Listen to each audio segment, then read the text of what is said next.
Hello and welcome. Good morning, good afternoon, good evening, wherever you are tuning in from. I'm so glad that you're here. My name is Dal Gurunga. This is From a Place of Self. And it's my first episode, pilot episode number 1. And if you know me or have been following me or having some connection or relationship, I'm so glad that you're choosing to be here with me for this journey. Thank you so much. And if you're new and we're just getting connected, I'm looking forward to spending more time together. And I hope that maybe we'll have the opportunity to connect in some other platform somewhere else. The way that I'm planning to do this podcast is keep it short, sweet, simple reflections for you to take with you on the go, wherever you are, doing the dishes, taking a shower, putting the kids to bed, making dinner, on the way to work, on the way home from work, working out, wherever you might be, just to bring a little bit of wisdom with you, a little bit of reminder. Samuel Douglas, I believe it was. I always forget his last name. I have at times quoted him as Samuel Jackson. It's not Samuel Jackson. I believe it's Samuel Douglas, who was quoted to say that people need to be reminded much more than we need to be instructed. And I think that's true for all of us, that there are inherent truths to life that we know to be, I don't want to say self-evident like the American Constitution, but we know certain truths to be real in ourselves. And what we need more than anything is permission to allow ourselves to let those values inherent to us come forth and be more present in our lives. And I hope that this podcast can be a space for you to get those reminders that you need to know that you're not alone, to know that you're not crazy, to know that it's going to be okay, and to know that there is hope in the connection that you can create to your authentic sense of self that's there within you and has been within you all along. If you know me, you know that my journey includes being a monk for 10 years. When I was 18 years old, I dropped out of everything in life and moved into a monastery, much to the just the way your Italian mother would always want you to. If you're listening, Mom, I love you. But I took a drastic turn at a very young age in my life because I was also seeking truth. I was seeking something beyond what life was presenting me. And I think all of us have that yearning deep down inside. I think we're all seeking something. Anando Mayo Bhyasat is a Vedic aphorism. I'll be weaving in various Eastern philosophical teachings as well into this podcast. And I'll explain in just a second the title, From a Place of Self. It's all going to tie in, I promise. But Anando Mayo Bhyasat means that every living being is seeking pleasure, which means all of us are seeking the same thing in life. We just have very different ways of trying to get it. Some of us have very, very different ways of trying to get it. And sometimes my ways of trying to find pleasure and satisfaction and happiness interfere with your ways of finding satisfaction or happiness, or vice versa. And we create these competitions because we think that there is a shortage of the acceptance and the connection and the belonging and the fulfillment that we're looking for. And I got to get it before you, or I got to get it for my loved ones at the cost of somebody else's loved ones, and vice versa. Or I lose hope and think it's possible for everyone else but me. Or it was possible for me at some point, but because of the circumstances in my life, because of my upbringing, because of my failed marriages, because of my failed 2 marriages, because of the way my kids turned out, because of the way the missed opportunities I had in school or my career or whatever, because of my mental health condition, it's no longer possible for me. And those are all lies. None of that is true. But there are parts of ourselves that believe that, right? And when we live life from those places, when we live life from our place of doubt, from fear, from insecurity, from worry, anxiety, then we end up in many ways in the situation that we find the world today. The internal world reflects the external. And it's my firm belief, as is the belief of many others, I'm not making this up, I can't take credit for this, that much of the challenges and crises we face today, whether it be political, social, environmental, economical, stem from a strong disconnection from our inner sense of being. And when we're living life from the wounded parts of ourselves, when we're living life from the parts of ourselves that are really yearning for a love, acceptance, connection, belonging, and there's only one place where we can get that: authentic spiritual connection.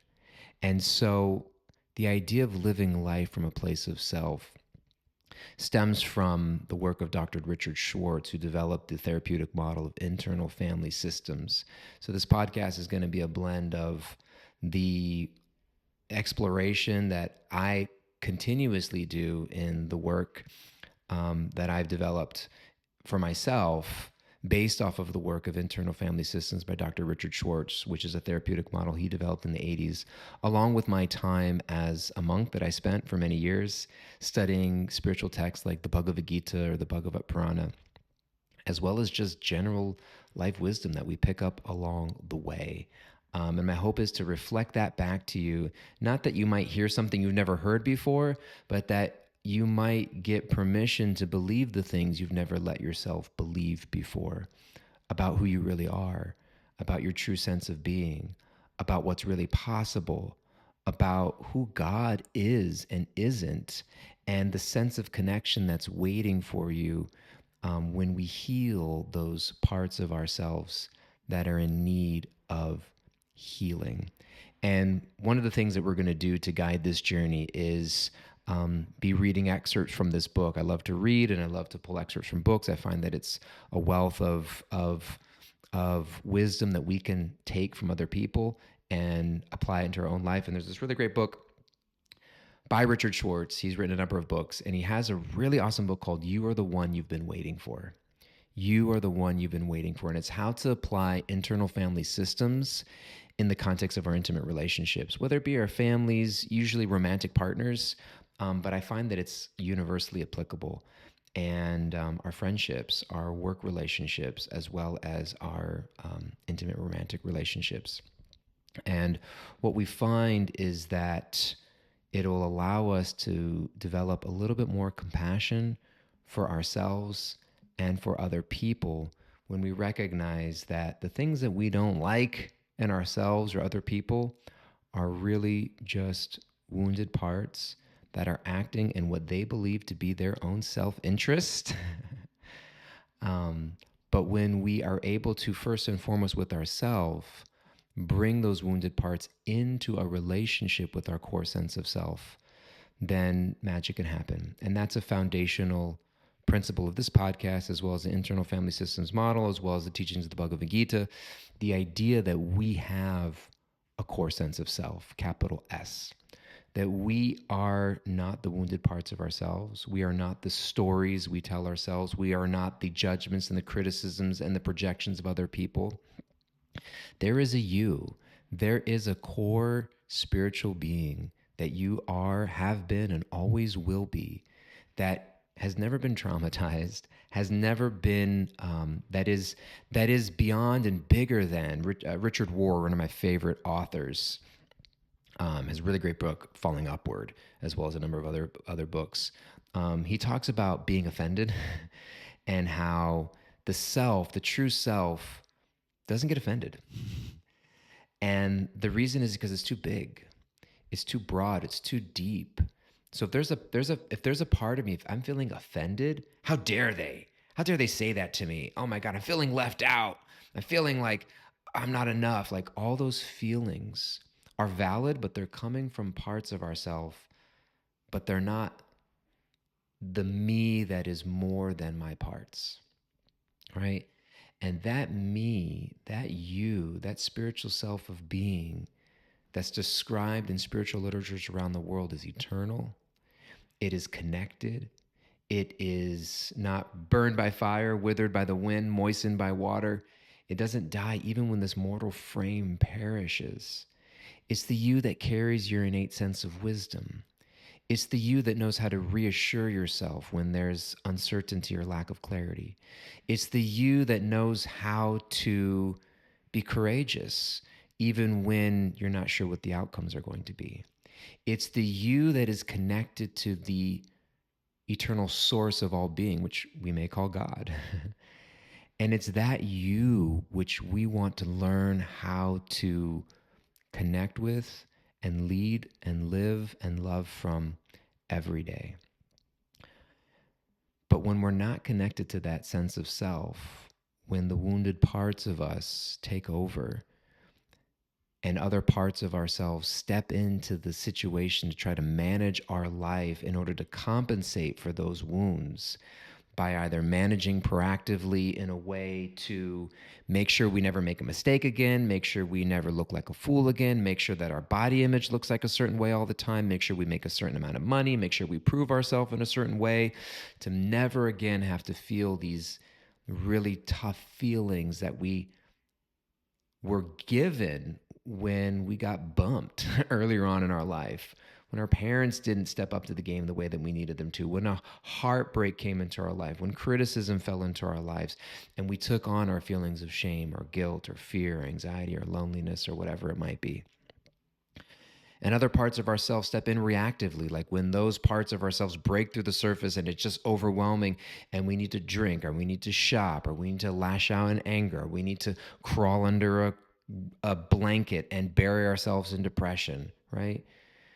There's parts of ourselves that step in to try to protect ourselves from those feelings of hurt.